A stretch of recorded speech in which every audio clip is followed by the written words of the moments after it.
우리 7월 10일 주일 예배를 하나님 앞에 올려드리겠습니다.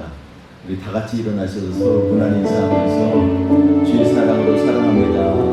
당신은 하나님의 언약의 백성입니다. 우리 축복하면서 인사 나누도록 하겠습니다. 우리 서로 향해 축복합니다. 당신은 하나님의 언약 아래 있는 축복의 통로,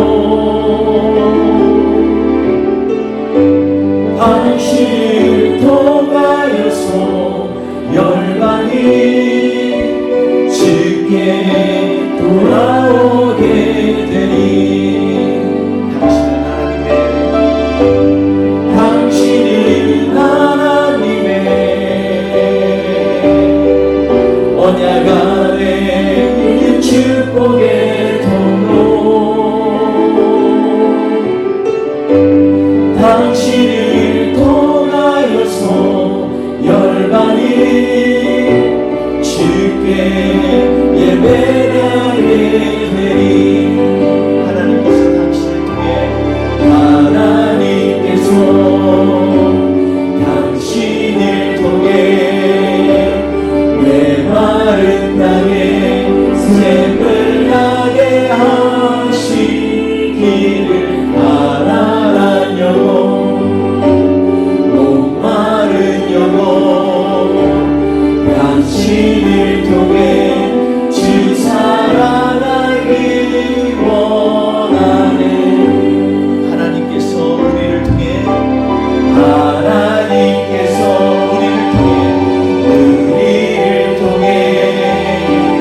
메마른 땅에 샘을 나게 하시기를 가난한 영혼, 목마른 영혼, 당신을 통해 주 사랑하기 원하네.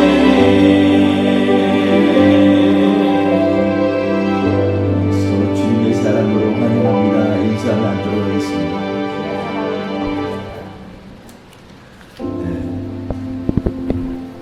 오늘 우리가 같이 나눌 말씀은 우리의 삶의 결정이 어떻든지 간에 주님께서 미리 우리를 예비하시고 사랑하셨다라는 말씀이 오늘 우리에게 주시는 참 감동 있는 말씀입니다. 그러한 하나님을 생각하면서 변치 않는 하나님, 마음속 깊이 우리를 향해서 오늘도 예배에 초대하시고 하나님의 은혜로 함께 하시기 원하신 하나님, 그 하나님을 우리 같이 찬양하면서 하나님의 사랑을 노래하겠습니다. 그지나 하나님의 사랑 말로 날 모여 못하네. 저로 높은 별을 넘어 이 낮고 낮은 땅 위에 죄범한 영혼 그하여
바다를 먹을 삼아도 한없는 하나님의 사랑하기로 간스럽겠네.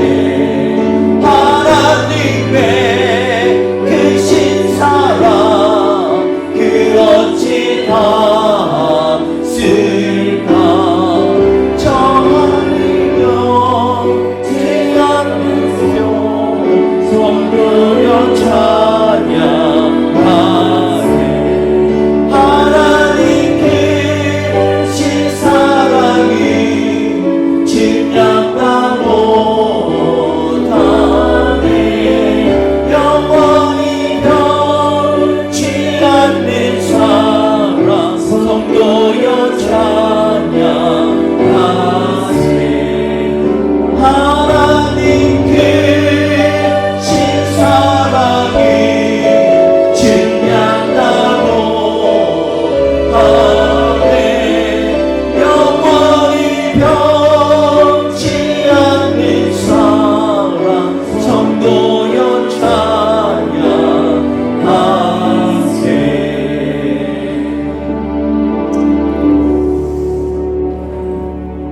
우리가 예배의 현장에서 주님께서 우리를 향해서 하늘을 두루마리 삼고 바다를 눈물 삼아도 다 할 수 없는 그 은혜로 우리를 위하여서 함께 하신 그 하나님이라는 걸 믿음으로 고백할 때, 그때부터 우리의 예배는 하나님 앞에 드림이 됩니다.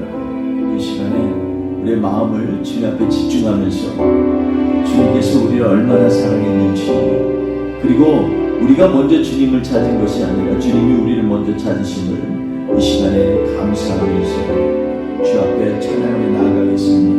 우리 죄 위에 죽으신 주,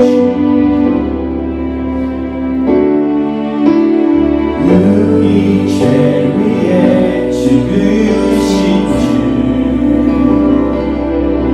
십자가 그 사랑 감사하네. 날마다 주의 형상대로 변화되리라. 십자가 은혜를 새롭게 하리. 우리 한 번 더 찬양합니다. 우리 죄 위에 죽으신 주, 우리 죄 위에 죽으신 주, 십자가 그 사랑 감사하네. 날마다 주의 형상대로 변화되리라. 십자가 은혜 새롭게 하리. 놀라운 사랑, 놀라운 사랑 찬양하리라. 우리를 위해 생명 주셨네. 놀라운 사랑 찬양하리라. 십자가의 그 능력,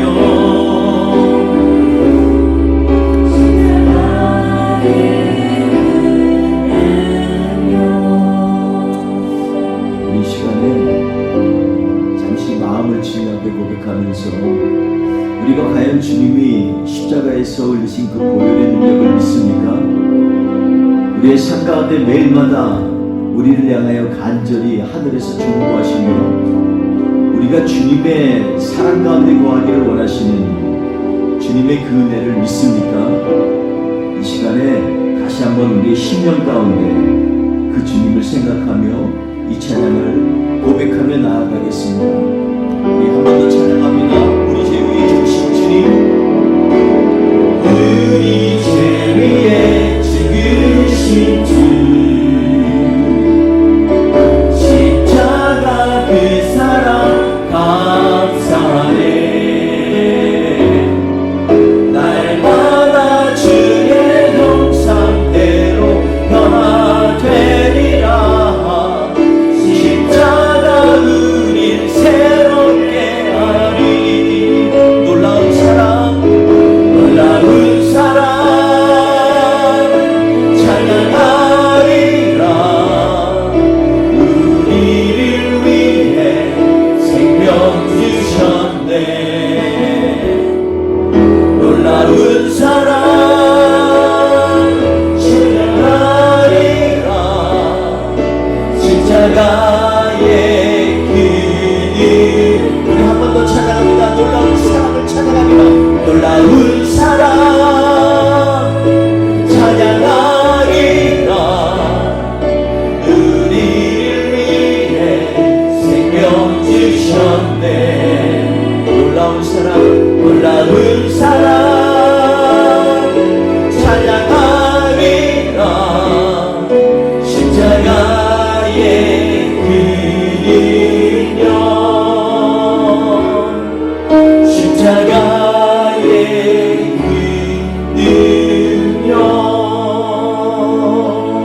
골방에서 또 하나님의 전에서 나와서 사람 의식하지 아니하고 하나님과 1대1로 주님 대면하고 싶습니다. 주님 이 시간 우리를 만나주세요. 이렇게 고백하며 주님 앞에 나아가기 원합니다. 우리가 많이 함께 찬양하지만 이 시간에 찬양 받으실 분은 우리 하나님 한 분뿐이십니다.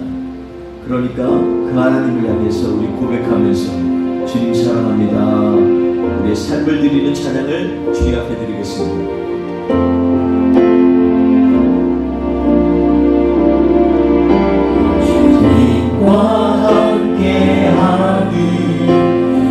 고요한 시간 주님의 보좌 앞에 내 마음을 쏟네 모든 걸 아시는 주님께 가질 것 없네 내 맘과 정성 다해 주 바라나이다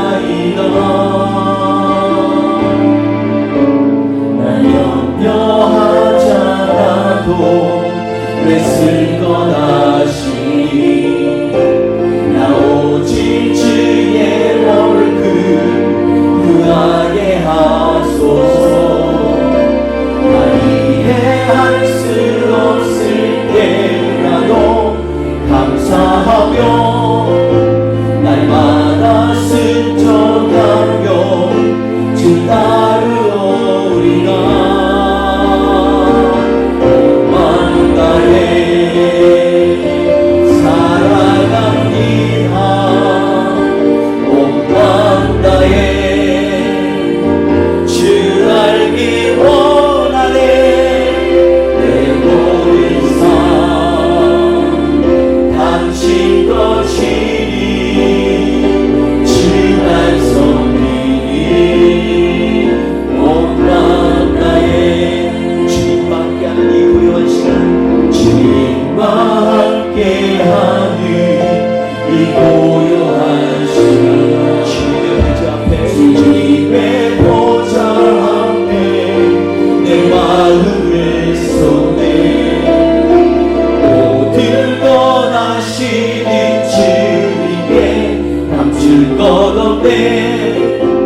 내 맘과 정성 다해 주 바라나이다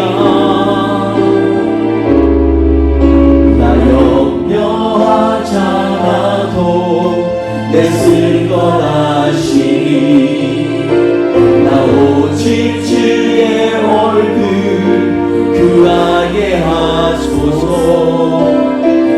이해할 수 없을 때라도 감사하며 날마다 순종하며 주 따르러 온 맘 다해 주님을 찬양하겠습니다. 온 맘 다해 아멘 찬양합니다. 온 맘 다해 온 맘 다해 주 알기 원하네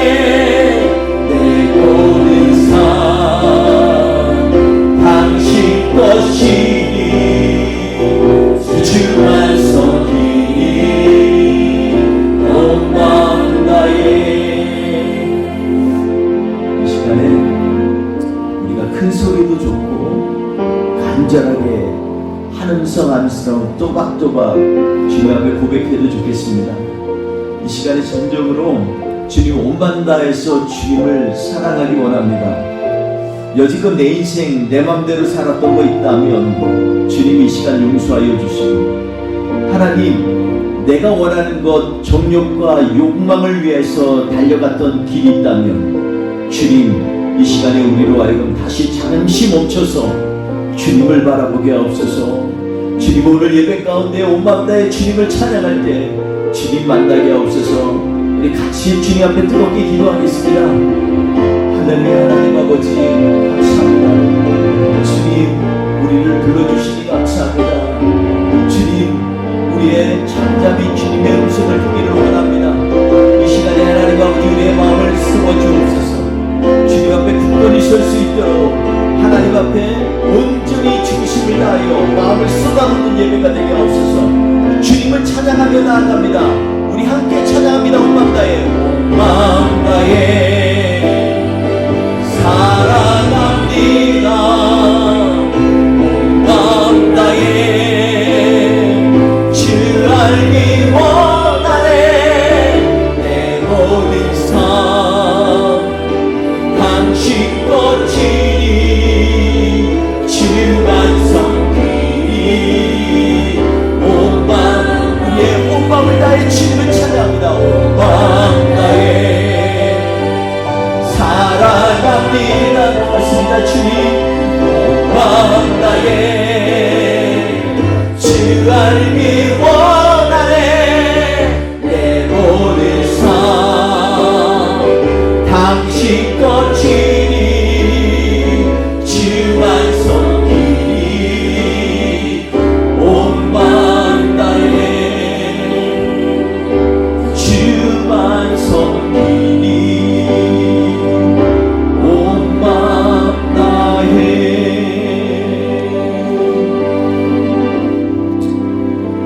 지금 이 시간에 우리가 온 마음을 다해 주님을 찬양합니다. 주님의 존전에 나아가 주님 앞에 우리의 심령을 쏟아놓는 하나의 믿음을 오늘 우리에게 허락하여 주옵소서. 우리 이 시간에 주님 앞에 고백하면서 예배를 드리는 우리의 심령이 주님의 존전에서 온전히 쓰기를 원합니다. 주님 붙들어 주옵소서. 주 앞에 고백하며 찬양하며 나아가겠습니다. 하나님 이 시간에 우리를 만져주옵소서.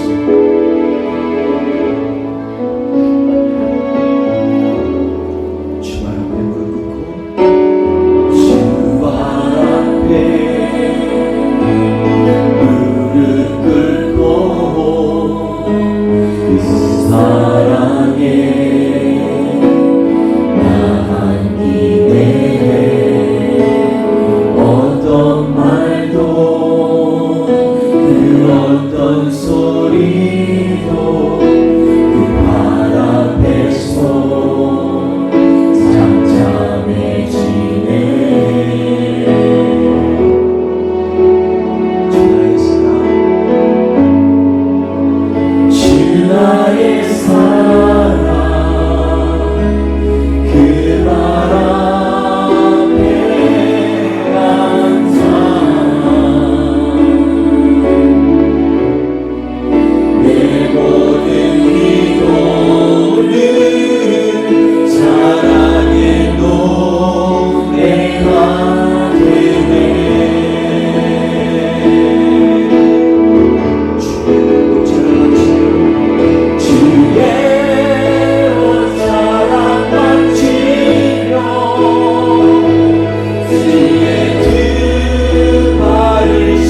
우리의 찬양과 경배 가운데 우리를 내려놓는 시간이 되기를 원합니다. 주님, 여태껏 겉으로는 주님의 자녀라고 하면서 주님만 의지하고 살겠다고 하면서 끝까지 내 왕관을 쓰고 내가 내 맘대로 살았던 인생이 있다면 이 시간에 우리를 돌이켜 주시옵시고 예배 가운데 한없는 은혜로 우리를 붙잡아 주시옵소서. 오늘도 예배의 순서마다 주님 은혜 주시고 주님만 영광 받아 주옵소서. 감사하며 예수님의 이름으로 기도했습니다. 아멘. 우리 사도신경으로 신앙 고백하시겠습니다. 나는 전능하신 아버지 하나님 천지의 창조주를 믿습니다. 나는 그의 유일하신 아들 우리 주 예수 그리스도를 믿습니다. 그는 성령으로 잉태되어 동정녀 마리아에게서 나시고 본디오 빌라도에게 고난을 받아 십자가에 못 박혀 죽으시고 장사된 지 사흘 만에 죽은 자 가운데서 다시 살아나셨으며 하늘에 오르시어 전능하신 아버지 하나님 우편에 앉아 계시다가 거기로부터 살아있는 자와 죽은 자를 심판하러 오십니다. 나는 성령을 믿으며 거룩한 공교회와 성도의 교제와 죄를 용서받는 것과 몸의 부활과 영생을 믿습니다. 아멘. 우리 다 같이 찬송가 25장 하나님 앞에 찬송 올려드리겠습니다.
이 시간에 같이 한글로 좀 길지만 봉독하도록 하겠습니다. 같이 봉독합니다. 시작.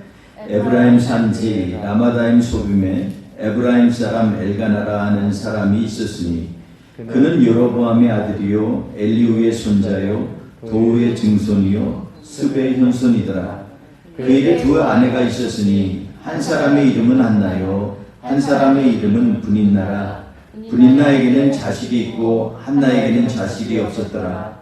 이 사람이 매년 자기 성읍에서 나와서 실로로 올라가서 만군의 여호와께 예배하며 제사를 드렸는데 엘리의 두 아들들 홈니와 비느하스가 여호와의 제사장으로 거기에 있었더라.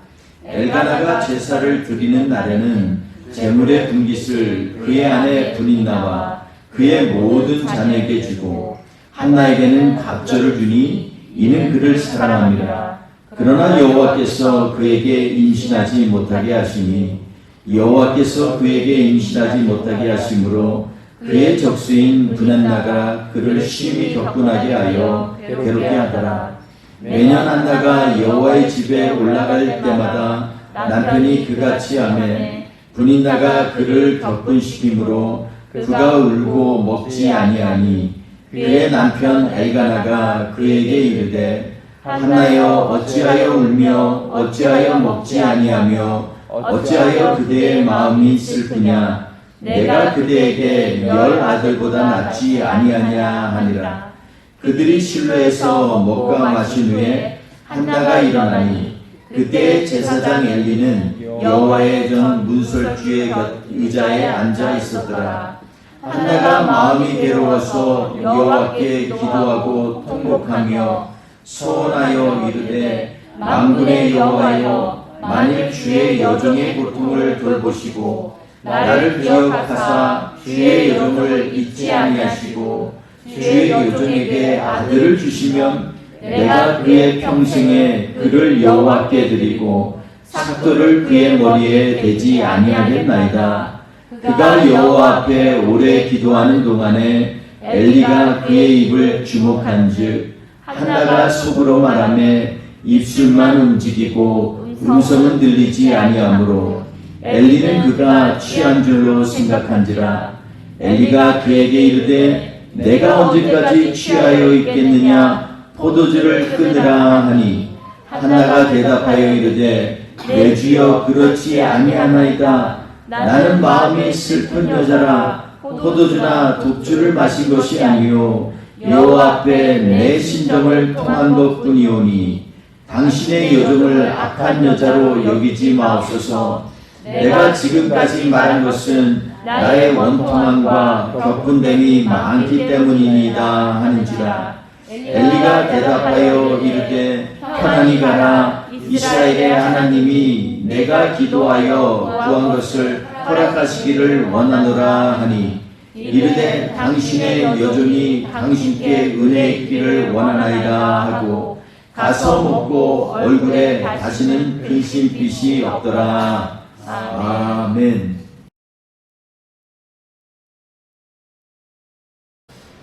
오늘 말씀은 선택과 포기라고 하는 조금 딱딱한 제목을 가지고 우리가 말씀을 나눕니다.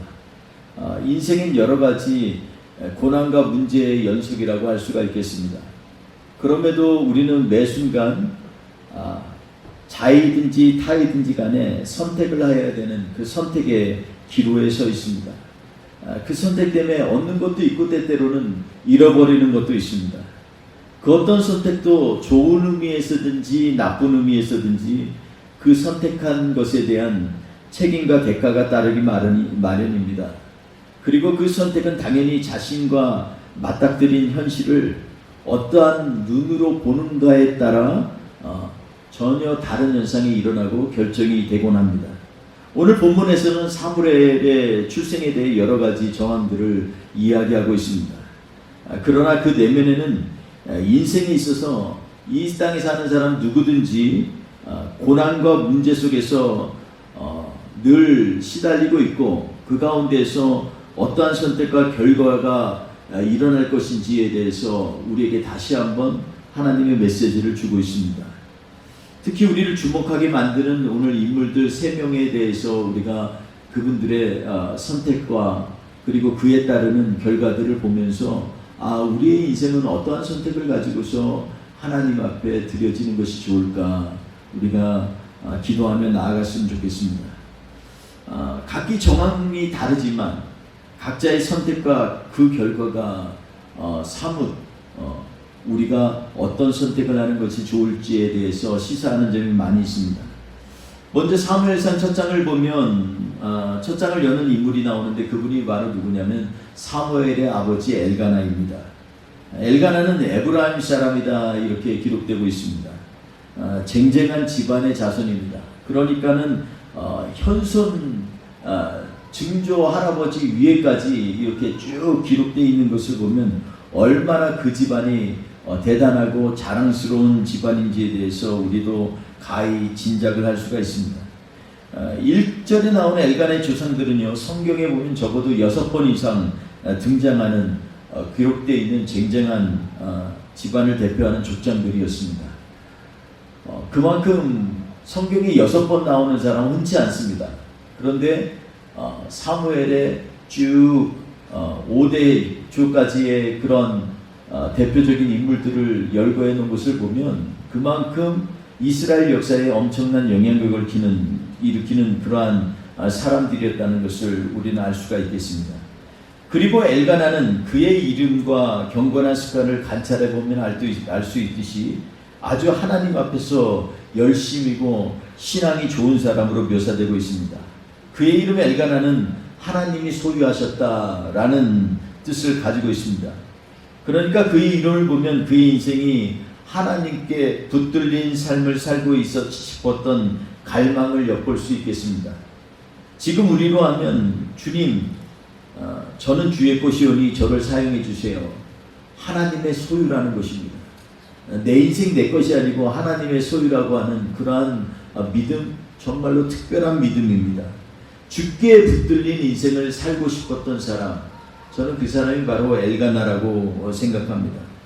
이런 고백적인 삶을 추구했던 사람이 바로 사무엘의 아버지 엘가나였습니다. 공교롭게도 그의 고향 라마다임 소빔은요, 라마다임이라고 하는 2개의 높은 언덕이라는 뜻이 있는데, 높은 곳에 있는 언덕이라는 뜻과 소빔이라고 하는 파수꾼이라는 그러한 이름의 이 결합어인 라마다임 소빔에서 유래되어 있습니다. 물론 이 숲의 현손이라고 할 때 이 숲라이트라고 하는 숲족속이라고 하는 그런 이름에서 소빔도 유래됐다는 말도 있지만, 결국적으로 보면 오늘 말씀하고 연결되는 것은 파수꾼이라는 말과 2개의 높은 언덕을 우리가 연상할 수가 있겠습니다. 그래서 적이 쳐들어올 때 가장 잘 보일 수 있는 것이 언덕입니다. 그리고 그 언덕에서 그 적들을 관찰하고 발견해내는 것이 파수꾼의 일을 하는 곳입니다. 얼마나 그곳이 그렇게 천혜의 요새이고 잘 보이고 적들을 정탐할 수 있는 곳이냐면, 이름조차가 지역 이름이 라마다마 소임 이렇게 명명하고 있습니다. 게다가 이곳은 에브라임 산지 중에서도 서쪽에 있는데 서쪽은 굉장히 기름진 비옥한 지역입니다. 지중해까지도 걸어서 하루길이면 갈 수가 있습니다. 그래서 해양성 기후가 높고 그리고 높은 곳에 위치하기 때문에 정말 비옥한 지역이고 그리고 건강한 지역입니다. 아무래도 환경이 좋다 보니 여기에서 유명한 사람들이 많이 나오는 것 같습니다. 이곳은 보통 라마라고도 불리어지는데 이곳이 사무엘이 태어난 고향이었고, 라마라는 곳에서 사무엘은 죽었습니다. 그리고 이 라마에 항상 그 사역의 중심지로 사무엘이 삼아서 그곳에 선지학교까지 지었던 곳입니다. 이스라엘의 마지막 사사였던 사무엘, 제사장이었고 선지자였던 그러한 사무엘, 그의 중심지가 바로 이 라마였다라는 것을 생각하면 얼마나 중요한 지역인지 우리는 다시 한번 실감하게 됩니다. 신약에서도 예수님을 장세 지낼 때 무덤을 제공했던 아리마대 요셉이라는 사람이 있습니다. 이 아리마대라는 곳이 이 라마랑 똑같은 어원을 갖고 있습니다. 높은 곳이다 라는 뜻입니다. 그래서 대부분의 신학자들은 이 아리마대가 라마 지역이다 이렇게 얘기를 하고 있습니다. 이래서 구약과 신구약을 통해서 이 지역은 정말로 많은 의미를 시사해 주고 있습니다. 이처럼 좋은 가문에서 부유하면서 종교적인 열심까지 가진 엘가나, 정말 무엇 하나 부족함이 없을 것 같은 엘가나, 그의 반드시 그런 인생이지만 그도 중요한 인생의 갈릴 길의 연속의 그러한 상황에 살고 있었다라는 것입니다. 그의 고향 라마다임 소금에서 여호와의 집에 만군의 여호와께 경배드리러 실로까지 가려면요, 가다 보면 반드시 양쪽에 중요한 도시가 하나씩 있습니다. 한 곳은 세겜이라는 곳이 있고 반대편에는 베델이라는 곳이 있습니다.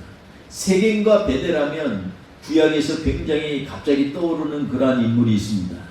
그 사람이 누구냐면 우리가 잘 알고 있는 야곱입니다. 야곱이 형 에서를 이 낯을 피해서 죽음을 면하려고 도망갈 때 돌베개 베고잠 갔습니다 하는, 돌베개 베고잠 자는 곳이 어디냐? 베델이라는 곳이죠. 그곳에서 하나님이 위로부터 오는 사닥다리가 보이고 천사가 오르락 내리락 하는 걸 보면서 이곳이 하나님의 성전이다. 내가 정말 다른 거 다 무사히 하고 형통해서 돌아오면 내가 주님 앞에 10의 1을 드리고 이곳에서 제단을 쌓고 예배할 것이다. 이렇게 부른 곳이 바로 이 베델입니다. 그래서 나중에 붙여진 이름이 베델이죠. 하나님의 집이다라는 뜻입니다. 그런데 그는 다시 돌아왔을 때 에서하고 화해까지 시켜서 하나님께서 모든 것 싹 정리해 주셨는데, 베델로 올라가는 길 도중에 세겜에 보니까 세겜이 너무나 기름지고 자기 신이 갖고 왔던 모든 목축들을 키우기에 넉넉한 지역인 걸 보면서 마음이 흔들렸습니다. 그래서 그는 세겜에 정착하게 됐지만 거기에서 하나밖에 없는 딸이 겁탈당하면서 그 아들들이 벼르다가 그들을 갖다가 몰살시키고 도망하면서 다시 돌아간 곳이 어디냐? 베델이라는 곳입니다. 이처럼 사람은 자기의 시선에 따라서 삶의 방향이 달라지고 다른 선택을 하게 됩니다. 이러한 것들을 보면서 엘가나는 매년마다 왔다 갔다 하면서 이 지역을 통과해서 실로를 갔습니다. 우리가 실로라고 하면 많이 주목받지 못했지만 구약시대 때, 사사시대 때는 실로가 바로 하나님의 집이라고 불려졌던 곳입니다. 그곳에 하나님의 성계가 있었고요, 그곳에 하나님 앞에 예배드리는 제사장들이 그곳에 있었습니다. 그래서 모든 사람들이 매년마다 경건한 사람들은 하나님 앞에 예배드리러 이 실로로 왔었습니다. 그러나 성경에 보면 구약의 실로가 하나님 앞에 타락함으로 그 도시가 버림을 받고 그리고 예루살렘으로 다시금 하나님의 전이 옮겨지는 것을 우리는 역사를 통해서 잘 알 수가 있겠습니다. anyway, 이 실로는 정말로 중요한 곳입니다. 그래서 이 엘가나는 종교적인 열심을 가진 사람으로서 매년마다 이스라엘 백성은 3번씩 남자들은 반드시 하나님 앞에 자기의 얼굴을 보여야 되는데, 그러한 절기들 빼놓고도 엘가나는 자기가 화목제물을 드리러 이 하나님 앞에 매년마다 가족을 데리고 이 실로에 갔다라는 것이 오늘 본문에 나옵니다. 오늘 본문에 화목제를 드렸다는 말은 안 나오지만 그 제물을 나눠 먹는 제사는 화목제물밖에 없습니다. 그래서 같이 왔던 사람들과 나눠 먹고 이웃들과 나눠 먹는 그 제사를 화목제물이기 때문에 화목제를 드리러 이 엘가나는 간 것입니다. 그런데 엘가나가 왜 화목제를 드리러 갔을까요? 그것을 보면 그에게는 정말로 잘못된 선택 때문에 갖는 심한 고통이 있었다는 것을 우리는 알게 됩니다. 세상의 눈으로 인생을 보면 사람들은 세속적인 가치로 사람들을 구별하고 판별하게 됩니다. 교회 다닌다고 안 그럴까요? 교회 다니는 사람들도 세상적인 눈에 익숙해지면 자신도 모르는 사이에 세상적인 가치 가지고서 상황을 판단합니다. 그래서 어떤 교회 가면 벌써 끼리끼리 모인다고 벤치나 뭐 이런 거 탄 사람들은 이런 사람끼리 얘기하고 저기 중고차 뭐 10년 이상 된 사람들은 이쪽에서 모이고 뭐 이러는 그러한 데도 있다는 얘기를 제가 들은 적이 있습니다. 물론 우리 교회는 다 뭐 중고차 아니면 별 볼 일 없는 차를 타고 있기 때문에 뭐 별 상관은 없습니다만, 그래도 감사한 것은 어차피 없으니까 우리는 나눠지지 않아서 얼마나 감사한지 모릅니다. 그런데 만약에 혹시 압니까? 이 중에서 거부가 일어난다든지 그러면 오늘 말씀 잊지 마시고 끝까지 교회 안에서 오늘 장로님 기도한 것처럼 하나가 되는 그런 믿음의 사람들이 되시기를 주의 이름으로 축원드리겠습니다. 네.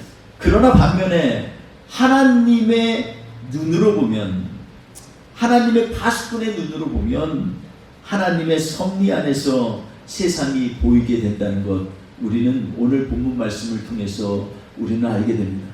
그래서 라마다임 소비임이라는 말 자체에서부터 엘가나는요, 어떻게 보면 시대의 갈림길에 있었던 사람으로 우리가 이해할 수가 있겠습니다.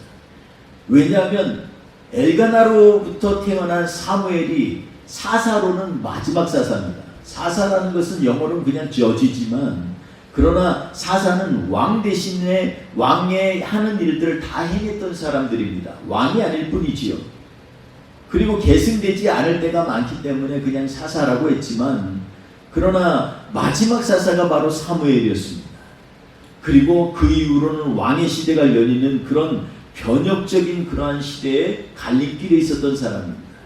그리고 이름 자체가 라마소임, 두 개의 봉우리에서 어느 눈으로 내가 보느냐에 따라서 시대가 바뀐다라고 하는 간접적인 하나님의 계시가 그 사람 가운데 있습니다. 우리도 알지 못하는 사이에 라마다임에서 살고 있는 그러한 우리가 있을 수도 있습니다. 한편으로는 세상에 나가면 세상적인 눈으로 세상을 보고, 교회 오면 아차 싶으니까 주님 내 눈 열어주소서, 그리고 주님 오늘 이 시간에 성령으로 충만하게 하옵소서, 이렇게 간절히 기도하며 나아가지만, 또 다음날 되거나 교회 문을 나가게 되면 바로 나도 모르는 사이에 갑자기 또 세상적인 근심, 걱정, 염려가 밀려오는 그러한 연약한 존재라는 것을 하나님 앞에 고백해야만 합니다. 오늘 그런 관점에서 그는 어쩌면 인생의 가장 큰 성취 중의 하나인 자손을 얻는 것을 선택하는 그러한 시기가 도래왔습니다. 엘가나에게 보통 보면, 여기에 본문에 보면 한나와 브렛나라고 하는 두 처가 있다고 하는데, 옛날에 아내가 임신을 하지 못할 때 다른 처를 갖는 것이 관례상 전통이었습니다. 아마 오늘 본문 말씀에 보면 엘가나가 한나를 너무 사랑했다라는 얘기를 들으면, 그것은 둘째 아내는 첫째 아내한테 실증이 나서가 아니라 이 자손을 얻기 위해서 둘째 아내를 맞이한 것으로 우리가 이해할 수 있습니다. 자손을 얻는 것이 얼마나 중요한지 요즘에도 대단합니다. 몇 주 전에 신문지상에 인도에 있는 한 노부부에 대한 사건이 나왔습니다. 이 노부부가 자기 자식을 갖다가 법원에 고소를 했습니다. 근데 고소한 내용이 뭐냐면, 아들을 잘 키워서 결혼시켜주고 이제는 손주를 좀 볼까 했는데, 이 젊은 부부가 아들과 며느리가 작당을 해가지고 우리는 애 갖지 말자 이래가지고 나중에 애를 안 갖는 걸 기다려도 애소식이 없으니까 화가 난 거예요. 알고 본즉 지네끼리 짜고서 애기 안 갖는다고 한 거예요. 이거에 분이 나서 이 법원에 고소를 했습니다. 고소하면서 나는 여태껏 내가 내 자식에게 교육비 주고 생활비도 보태주고 결혼할 때 차도 사줬는데 이거 다 리턴하게 해주십시오. 판사에게 고소를 했습니다. 왜냐하면 우리는 자손이 없으면 아무 의미가 없습니다. 이 노부부에게는 오직 손주만이 이 자신들의 마지막 노년의 인생의 행복이고 목적이었던 것 같습니다. 그런데 우리가 볼 땐 참 우스꽝스러운 그러한 고소 사건인데, 이것을 또 재미있는 것은 법원에서 받아들였다는 겁니다. 법원에서 받아들이고 그러면 우리 한번 따져봅시다 이렇게 얘기가 된 거예요. 결과는 어떻게 될지 모릅니다. 그런데 중요한 것은 우리 가운데 우리도 모르는 사이에 생존 번식이 있습니다. 하나님께서 이 땅을 주시면서 우리에게 생육하고 번성하고 땅에 충만하라 말씀하셨잖아요. 그러니까 생육은요 엄청 중요한 것입니다. 나이가 들수록 더 그렇습니다. 제가 굉장히 친한 친구가 있는데 그 친구도 저와 비슷하게 50대 후반입니다. 그런데 아직까지 애가 없어요.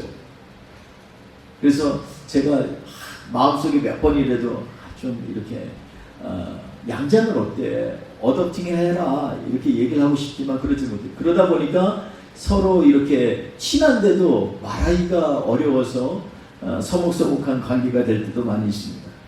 지금도 마찬가지입니다. 우리 인생에 있어서 나에게 가까운 친지나 자손들이 있는 것, 그것처럼 행복한 일도 많지 않을 것입니다. 오늘 본문 말씀에서 그래서 이런 우리의 눈에는 우스꽝스러운 해프닝이지만 결국은 하나님 앞에서 자손을 갖는 것처럼 소중한 것이 없다라는 것을 많은 사람들이 알고 있습니다. 아마도 엘가나에겐 자손을 갖는 것이 사랑하는 아내 한나를 지키는 것만큼이나 인생의 중요한 요소라고 생각했나 봅니다. 그래서 엘가나는 아이를 못 낳는 한나 말고 브닌나라는 둘째 부인을 얻었습니다. 그리고 그 선택은 자신의 결정이 옳은 것처럼 보였습니다. 왜냐하면 본문에 보면 아들들도 있고 딸들도 있다고 했습니다. 정말이지 그렇게 바랬던 소원이 성취된 것입니다. 그런데 예상외로 문제는 그 후에 일어났습니다. 브닌나가 오히려 한나를 매번 격동하게 한다라고 성경은 기록하고 있습니다. 자신이 한나를 더 사랑하면 할수록 브닌나와의 한나의 갈등은 증폭되는 겁니다. 그러니 집안이 평안한 날이 별로 없습니다. 그래서 해답이 없기 때문에 매년마다 종교적인 열심으로 화목제를 하나님 앞에 드림으로 화목해지기를 아마 바랬던 것 같습니다. 우리 인생에도 종교적 열심을 가지고 문제를 해결해 보려고 무진장 애를 쓰지만 안 되는 일이 참 많이 있습니다. 이미 잘못된 선택을 해놓고 혹은 나도 모르는 무의식적인 선택을 해놓고 그 결과를 고쳐보려고 하면 할수록 삶이 꼬일 때가 참 많이 있습니다. 자신은 엘가나처럼 하나님에 속하였다 선포하고 결심하지만 정작 선택의 기로에 서면 잘못된 선택과 결정을 하는 자신을 보게 됩니다. 오늘 우리가 두 번째 주목할 인물이 있는데 그 사람은 바로 제사장 엘리입니다. 엘리의 이름의 뜻도 하나님은 높으시다 라는 뜻을 갖고 있습니다. 그는 실로의 높은 지위의 제사장이었고 또한 이스라엘의 사사로 나라를 통치하던 인물이 바로 엘리였습니다. 그런데 그의 자녀들의 이름을 보면 알겠지만 홈리와 비느하스는 오늘 그 아버지가 늙음으로 제사장의 직분을 감당했는데 홈리 비느하스라는 말은 애굽식 이름입니다. 홈리는 그들이 신으로 섬기는 개구리의 이 새끼 올챙이의 이 올챙이를 뜻하는 말이고 또 애굽의 신을 동경하는 이름이고 비느하스는 애굽의 힘을 동경하는 그래서 애굽 사람들처럼 이집트 사람처럼 시커먼 근육질의 사람들을 동경해서 비느하스라고 했습니다. 비느하스라는 말은 흑인이라는 뜻입니다. 그러니까 엘리는 입으로는 하나님을 찬양하지만 그의 가치관은 철저히 세속적인 사람이었습니다. 하나님이 주시는 은혜와 복은 사모하지만 정작 엘리는 하나님보다 세상의 힘과 욕망을 채우는 것에 갈급했던 것 같습니다. 그에 따른 선택과 결정으로 그의 인생은 비참한 결말을 낳은 것을 우리는 사무엘상 후반기에 보게 됩니다. 그는 하나님을 높이는 제사장의 직분을 남용하면서 세상을 선택한 사람입니다. 말씀의 통로가 되어야 하지만 더 이상 말씀이 희귀한 시대를 만들어버린 사람입니다. 그래서 사무엘이 어릴 때 말씀이 세상이 희귀했지만 하나님께서 사무엘에게 말씀하시더라 이렇게 얘기하고 있습니다. 말씀이 희귀한 예배, 말씀이 전혀 없는 제사 이런 것들을 드린다고 해서 하나님이 기뻐하시지 않습니다. 당연히 말씀에 갈급한 심령들도 외면해 버렸을 것입니다. 이미 하나님을 향한 갈망은 식어버렸고 영적인 분별력은 사라져버린 한나의 심령을 쏟아내는 기도를 술 취한 것으로 잘못 이해하는 영적 분별력도 없는 그런 엘리를 보게 됩니다. 정작 자신은 세상을 취하여서 세상을 선택하고 세상을 취하여 자식들이 제사장의 직분을 타락시키는데도 그냥 묵인해버리고 하나님의 백성들에게 가증한 일을 시키는 결과를 초래했지만 정작 자신들은 하나님을 두려워하지 않는 신앙의 껍데기만 남는 그러한 삶을 살았다는 것입니다. 되돌리기에는 방법이 없어 보이고 다만 초라하고 무력한 가르침으로 너희 하는 일이 옳지 못하나 이 정도로 그냥 훈계하고 자식들에게 그러지 말라라고 얘기하는 것으로 끝났습니다. 이것은 죄에 대한 방관자입니다. 자식이 잘못되면 죽기 살기로라도 가르쳐야죠. 컸다고 머리 컸다고 안 되면은 어떻게 해서든지 인연을 끊는다라고 협박을 해서라도 바른 길로 가게끔 해야죠. 교회도 너무 요즘에는 세련되고 유순해져서 하나님 말씀을 하나님 말씀대로 선포할 때가 너무나 없는 것 같습니다. 그냥 잘못된 것도 방관하고 그냥 무관하고 그냥 넘어가면 되지. 좋은 게 좋은 거고.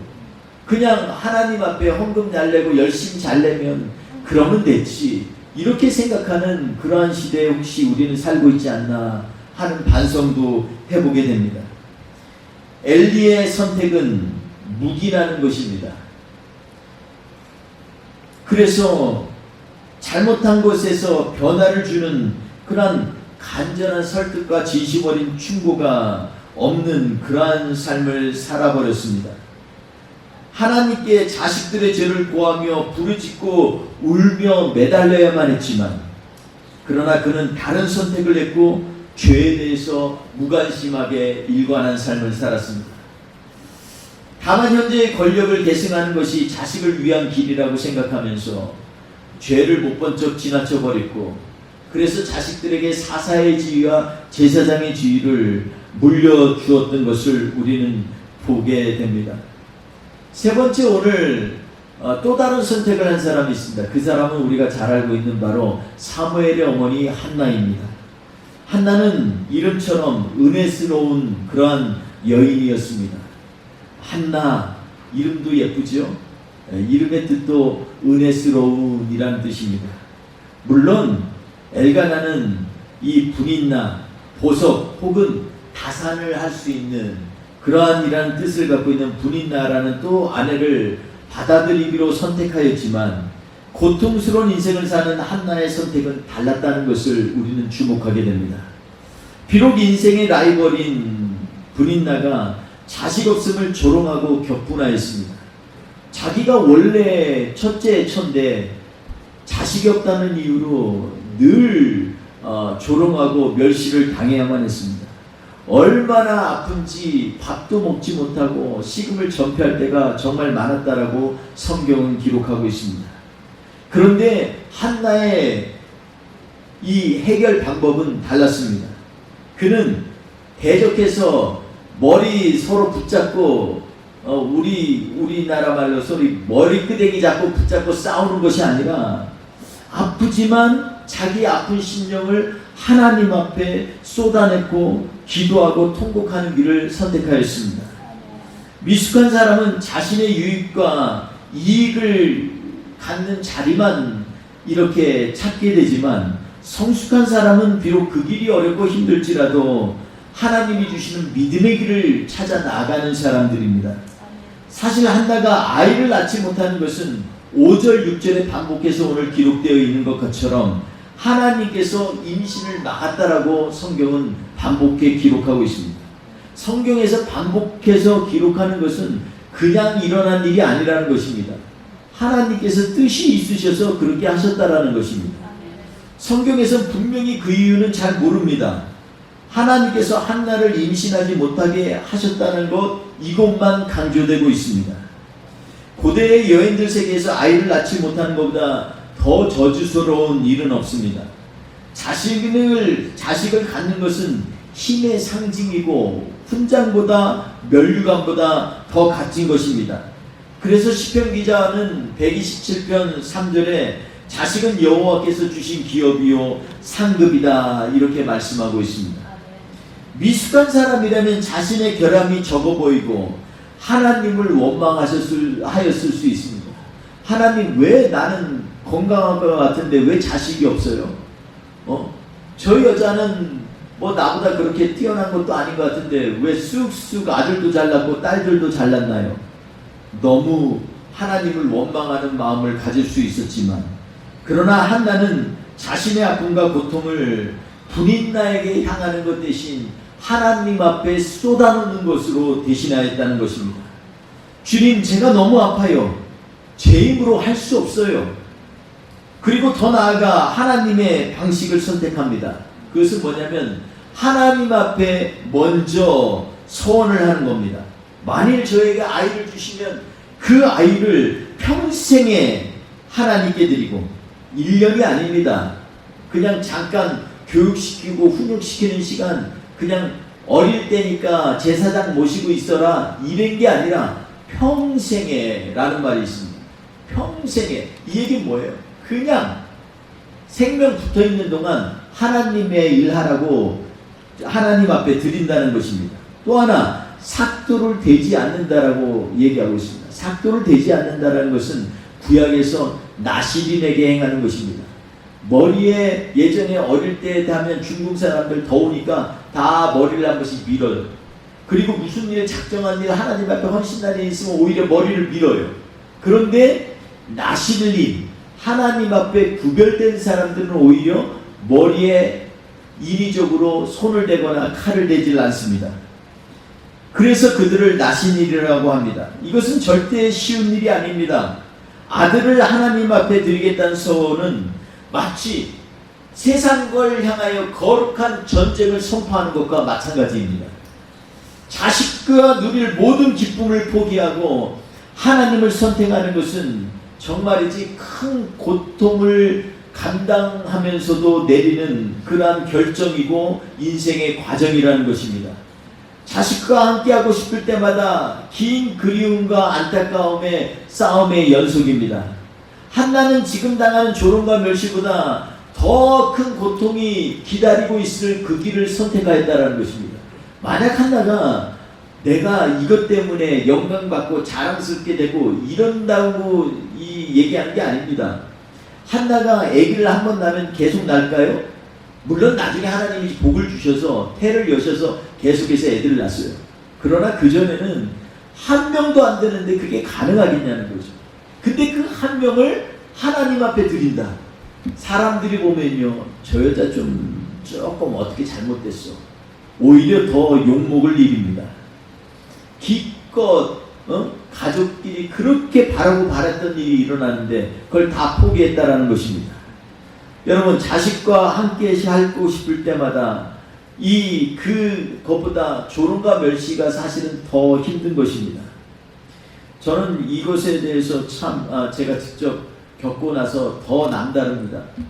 제가 하나님 앞에 고등학교 3학년 때 우리 어머님이 저를 하나님의 종으로 바쳤습니다. 중요한 것은 내 허락을 받지 않았다라는 것입니다. 너무나 속이 상하고 원통하고 분해서 제가 어머니한테 막 따졌어요. 제가 어머니한테 뭐 이렇게 말대답하고 이런 스타일이 아닙니다. 우리 어머님이 말씀하시면, 아버지가 말씀하시면 그냥 순종하는 스타일이었는데 그때는 도저히 못 참겠어요. 제가 어머니한테, 어머니 제 인생입니다 어머니. 그러니까 제가 하고 싶은 것 하고 대신에 하나님 앞에 정말 헌금도 많이 하고 좋은 장로 되겠습니다. 사람들 얘기하듯이 저도 그렇게 얘기한 것 같습니다. 그랬는데 우리 어머니가 웃으시면서 그래 네 맘대로 생각해. 하여튼 하나님께서 내 입을 주장하셔서 그렇게 했으니 난 몰라.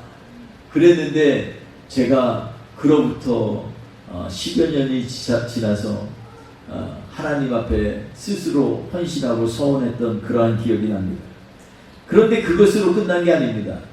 저를 헌신하는 것까지, 서원하는 것까지는 다 좋아요. 그런데 그 다음에 있을 일들에 대해서는 우리 어머니도 전혀 생각을 하지 못했던 것 같습니다. 사랑하는 아들이 신학교에 갔는데 집은 포항인데 제 학교는 부천에 있었습니다. 그 부천에 있다 보니까 기숙사에 살다 보니 집에를 가지 못했어요. 어느 날 몇 달이 지난 후에 저희 이모가 연락이 왔습니다. 저는 소위 말하는 새끼전도사로 유치부 애들을 교육하면서 그냥 주일 열심히 해보려고 그냥 밤낮 없이 밤새고 막 이러면서 주일을 준비하고 이랬던 그러한 시절이었습니다. 근데 저희 이모가 천안에 살고 있었는데 전화가 왔어요. 승호야 빨리 와봐. 빨리 와. 그래서 이모 저 정말 바빠요. 그리고 어머님이 원하시는 길을 가고 있는데 제가 이모 죄송하지만 제가 갈 수가 없어요. 그랬더니 우리 이모가 네 엄마 지금 여기 와 있어. 근데 차가 뒤로 후진하면서 우리 어머니를 받으셨대요. 근데 그것이 아니라 그 전에 더 중요한 게 뭐냐면 너무 외로워서 실어증에 걸렸대요. 말을 못해. 그래서 제가 기가 막혔습니다. 이게 무슨 말이야? 이게 어떤 일? 내가 몇 주 전에 전화할 때도 어머니한테 어머니가 그래 하나님 열심히 하고 충성하라고 그랬는데 하도 자식이 보고 싶어가지고 말을 못하게 됐다는 게 이게 상상에 가슴이 찢어졌습니다. 그래서 어머님한테 갔더니 어머니가 정말 막 어버버버 하면서 저를 막 울면서 안았던 그 기억이 아직도 생생합니다. 여러분, 이거 쉬운 일 아닙니다. 그런데 한나는 더 어려운 길을 택한 것입니다. 우리 하나님이 우리를 향한 사랑도 마찬가지입니다. 한나를 보면서 우리는 조금 더 깨달을 수가 있겠습니다. 베드로전서 2장 9절에 보면 오직 너희는 택하신 족속이요 왕같은 제사장이요 거룩한 나라요 그의 소유된 백성이다, 이렇게 말씀하고 있습니다. 택하신 족속이라는 것입니다. 하나님께서는 우리를 택하시기 위해서 우리를 어두운 데서 불러내신 기이한 일들을 세상에 알리기 위해서 우리를 선택하셨다는 것입니다. 그런데 놀라운 것은 선택에는 반드시 포기가 수반된다는 것을 우리는 알 수 있습니다. 마치 저희 어머니가 하나님 앞에 저를 하나님 앞에 선택된 주의 종으로 바쳤던 그 결과가 그것으로 끝나는 것이 아니라 그 이후에 고통이 왔던 것처럼 많은 사람들이 선택의 반작용으로 일어났던 여러 가지 어려운 일이 있는 것처럼, 그러나 그것들은 감히 비교할 수 없는 하나님의 포기가 있었습니다. 그것은 뭐냐면 바로 그의 아들을 우리를 위해서 포기했다라는 것입니다.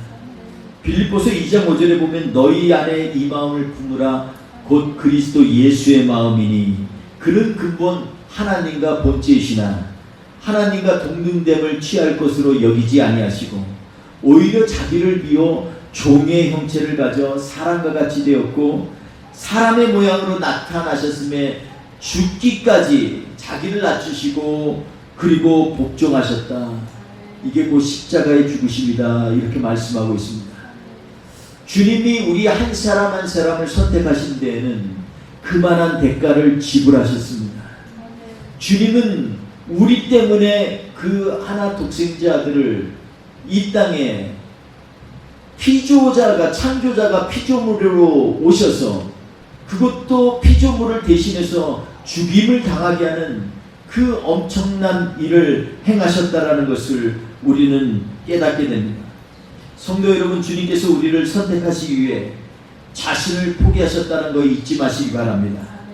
주님의 십자가에 달리심은 마치 방관자처럼 침묵하셨던 하나님의 묵인이 있었기 때문에 가능한 것입니다. 아니고서는 전지전능하신 하나님의 아들이 그렇게 십자가에 무참하게 조롱과 멸시 가운데 죽을 일이 없습니다.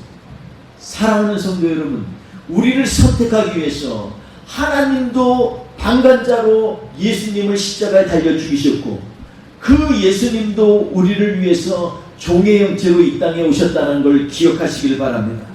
그러니 우리가 선택된 백성이라는 것, 그것 우습게 생각하면 안 됩니다.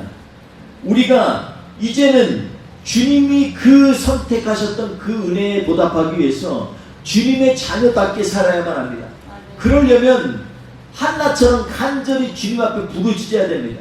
저는 오늘 말씀 보면서 한나가 기도할 때요, 술 취한 것처럼 한다고 그랬어요. 여러분, 술 취하지 말라, 오직 성령의 충만함을 받으라, 에베소서 얘기할 때 왜 술 취하지 말라 하고 비교합니까? 왜냐하면 전혀 다른 거지만 현상이 비슷해요. 성령 충만하게 되면 마치 술 취한 사람 같은 경우가 있습니다. 기도할 때 나도 모르는 사이에 그냥 고개를 왔다 갔다 하기도 하고, 그리고 막 갑자기 그냥 벼랑간 뜨거우면 막 쫙 소리도 지르게 되고, 그리고 세상의 것들에 대해서 한탄하다가도 성령이 충만하면 모든 게 술 먹은 사람이 마치 근심을 잠깐 잊는 것처럼, 그러나 성령이 우리 안에 임하시면 잠깐이 아니라 영원한 기쁨을 주신다는 것입니다.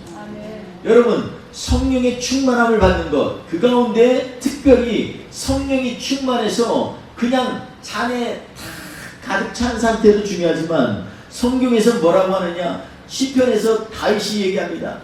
내 잔이 넘치나이다. 나에게 생수를 부으시니 내 잔이 넘치나이다. 토레이 신부님, 성공의 신부님, 예수마을에 계셨던 그 신부님이 그런 얘기를 했어요. 충만이란 말 안에는 충분히 있다. 그 얘기는 뭐예요? 잔에 찼는데 그걸로 끝나는 게 넘쳐 흐르라는 거죠. 넘쳐 흘러야 옆으로 나눠지게 됩니다. 넘치지 않은 잔이 어떻게 옆에 영향을 줍니까? 우리 안에도 성령의 충만함은 바로 이런 것입니다. 주님 앞에서 한나처럼 간절히 기도하되 내 인간의 생각으로는 도저히 나에게 아들 구하는 것도 중요한데 그 아들을 갖다 다시 그 어려운 주의 종의 길을 간다? 이거 생각해 보십시오. 끔찍합니다. 그런데 하나님께서는 오히려 그 자신이 먼저 묵인하고 포기했던 것들을 보여주시면서 이만큼 내가 너를 사랑해. 그러니까 너희는 선택된 것을 기억해. 주님은 오늘도 말씀하고 계시는 것입니다.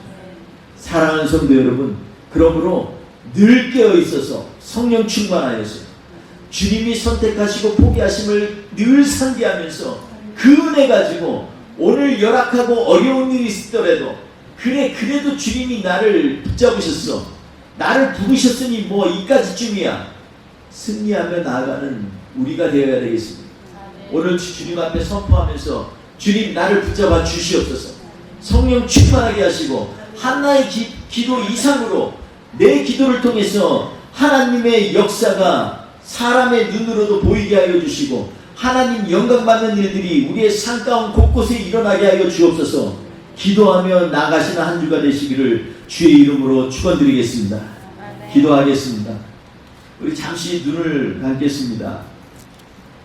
우리가 찬양했던 것처럼 정말로 우리는 주님 앞에 우리의 무릎을 조아리고 그리고 주님 저 좀 안아주세요 이렇게 그냥 입술로 말고 온몸으로 간절히 소망하는 때가 언제입니까? 다른 소리가 다 안 들리고 주님이 위로하시는 그 소리 때문에 세상의 잡음들, 세상에 근심을 주는 소리들, 고통받는 소리들, 이런 것들이 정말 아무것도 아닌 것처럼 느껴지는 그 느낌이 언제 우리에게 있었습니까? 주님 믿는 것이 뭐 교양 과목 이수하는 거랑 똑같은 것입니까? 제자 훈련 받으면 좀 뭐 낮은 사람이 됩니까? 주님 앞에 주님 눈물을 흘리며 주님 나에게 갖고 있는 이 질병과 같은 중독된 것들, 포로된 것들 주님 앞에 내려놓기 원해요. 그러려면 주님 만져야 됩니다. 그 간절함으로 주님 옷자락 잡고 주님만 의지하겠습니다. 이런 고백을 우리도 해야 되지 않을까요? 우리가 선택한 것들, 그 선택한 삶이 우리 주님을 위한 삶이라면 당연히 그 대가도 이 땅에서 있습니다. 초대교인들 보면 주님 때문에 헐벗고 주님 때문에 굶주리고 주님 때문에 맹수들 앞에서 자기의 목숨을 내놓는 데까지도 서슴없이 나아갔던 하나님의 사람들을 우리는 보게 됩니다. 이 시대를 살면서 다시 한번 주님을 의지하는 그러한 고백이 우리의 삶 가운데 울려 퍼지게 하옵소서. 기도하면서 우리 한 번 더 주님 앞에 고백하는 찬양을 드리도록 하겠습니다. 주발 앞에 무릎 꿇고 주발 앞에 무릎 꿇고 그 사랑에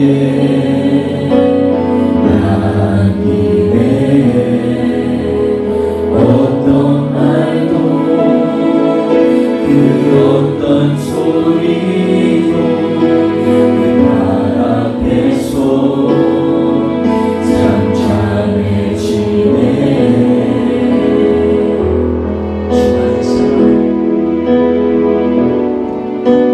주 나의 사랑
우리 갖고 있는 기득권, 우리가 생각하는 당연한 것, 정당한 것이라고 생각하면서 누렸던 모든 것들조차도 너무 주님을 사랑하기 때문에 뒤로 잠시 보류할 수 있는 믿음을 허락하여 주옵소서.